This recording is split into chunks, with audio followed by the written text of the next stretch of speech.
I just hope Avatar 2 improves on its characters and story elements to truly create something really special. Well, here we are. The long-awaited sequel to the highest box office performing movie of all time. Avatar: The Way of Water is 13 years in the making.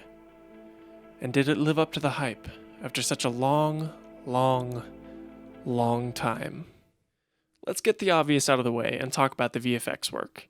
I mean, with Avatar: The Way of Water and the first Avatar, the conversation often is about the advancement of VFX, the advancement of the technology you're using as a filmmaker. But I would The audience doesn't give a When the original Avatar came out, it was so incredibly revolutionary.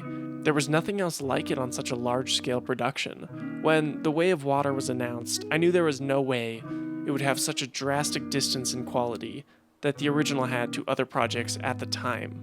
The big focus for The Way of Water was the water, obviously. This shot alone was debated endlessly online over whether or not it was VFX.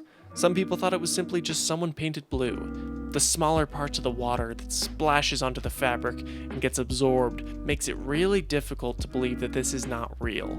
The team over at Weta, who spearheaded the VFX, created a lot of new ways to film this movie and integrate the visuals into the story.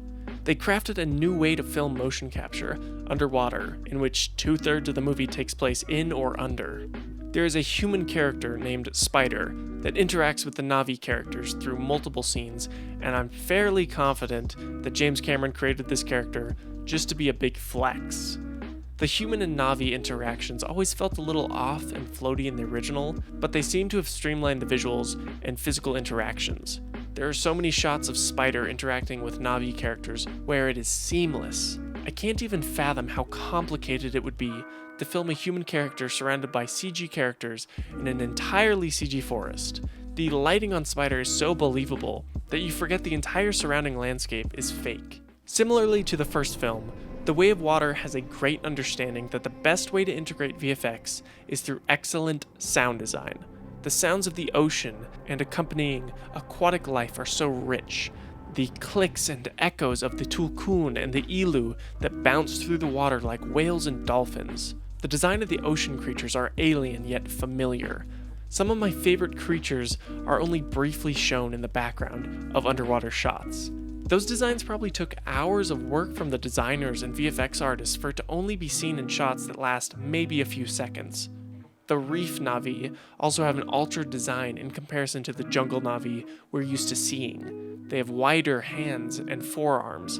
The tail is not cat-like, but more of a fin that allows the Na'vi to swim through the ocean faster. When we first get introduced into the beach village, I felt like I was playing Majora's Mask and visiting Great Bay Coast.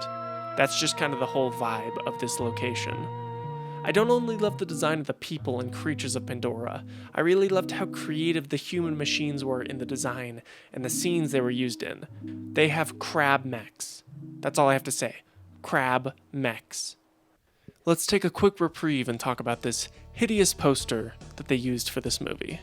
Now let's be honest, the one for the older film is just as bad. They have this other poster for the movie where it is it's half a face underwater, and that one I think is fine. It gets the point across. But these hideous, horrible posters of floating heads.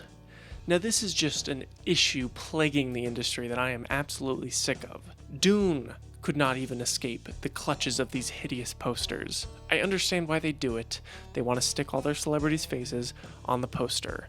And the easiest way to do that is just to put all their faces on the poster. But it looks bad. It doesn't get me excited. The poster for Avatar: The Way of Water is so ugly and so boring and bland, and it does nothing to excite me about the premise. The Way of Water is in the title. Play with that idea. The first poster of the half-face underwater at least understood that a little bit. All we get in the main poster that has to do with water is Jake sitting on a big fish. Who cares? Just give me something cool. Don't let me down. I want to see cool posters. Stop giving me these floating head posters that look like really bad photoshops. That's all. Mild spoiler warning. The Way of Water made the bold choice of bringing back the antagonist from the first film. Miles Quaritch returns in a new form. I'm considering this a mild spoiler since he's in all the trailers and it's been openly talked about by the actor and the director. They explain that in the original movie, the villains had a backup plan in case they died, that their memories and personalities would be transferred into a new Avatar body. I was hoping that given criticisms of the previous film, Cameron would recontextualize and give an interesting angle to Quaritch. Well, he did, but it was not really enough to make a difference. Quaritch, it's really not a fun word to say over and over again. Quaritch goes from being a one-dimensional antagonist in the original film to a two-dimensional antagonist. Now he cares about his family. Wow, Jim, great stuff. Now, the original Avatar focused a lot on themes of deforestation, and this sequel ties the plot directly into the whaling industry. These large whale aliens are called Tulkun, and they are being hunted for a brand new, very valuable substance called Amrita. This substance is only mentioned briefly, and it has the ability to stop human aging, and then it's never brought up again. I'm gonna go ahead and assume it's gonna be more of a focus in the sequels. There's an emotional scene that happens at the conclusion of this movie. A character death happens where you don't really know the character because we haven't had any time to learn about them. It's treated like a big emotional moment, but it's hard to care because I didn't care about the character. I didn't really know them. There are many plot points that are brought forth and then left alone to be dealt with in the many, many sequels. I guess that's just a burden that a middle film must carry, but when I reached the conclusion, I did not feel like I had gone on a great journey. I felt like I was just waiting for the next one to come out so I can get the real story. Jake Sully and Neytiri return in The Way of Water, but Neytiri mostly takes a backseat in the story. Jake and his second eldest son, Loak, carry the majority of the plot.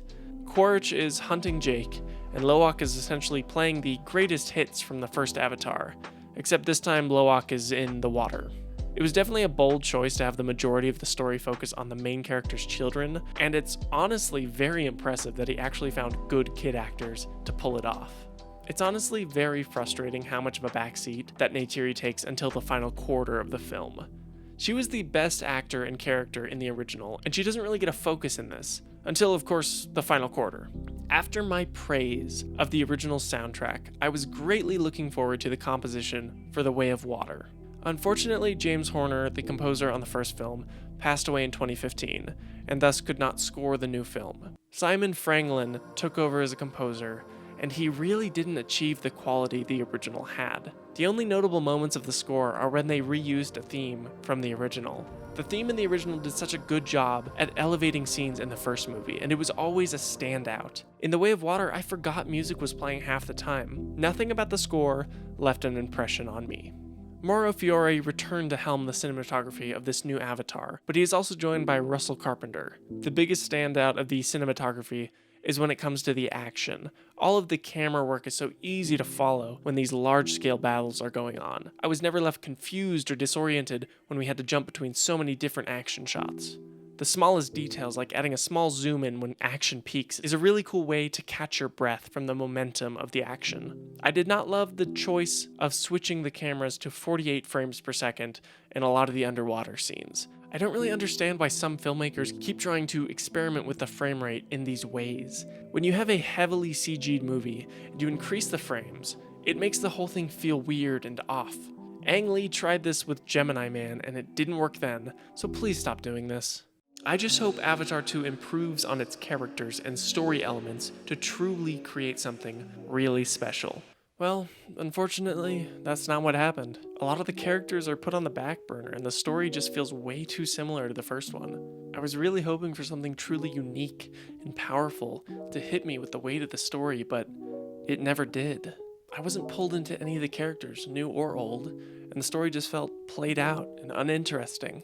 The long runtime made it feel way more bloated and far less streamlined than the original. I'm glad this series exists, and I really do hope it performs well. If I can get anything at this scale that's not a superhero movie, I'll be happy. Once again, I just hope Avatar 3 improves on its characters and story elements to truly create something really special. Because I believe these movies have the potential to do so. And James Cameron, he has the talent to pull it off. 6 out of 10. Thank you everybody for watching, I really appreciate it. If you enjoyed this video, leave a like and subscribe. If you haven't seen it already, go check out my previous Avatar review. I'd really appreciate that, and this is my last video for the year, so thank you all so much for being here. Subscribe if you haven't, leave a like, share this video around, it greatly helps me out, and I will see you guys next time.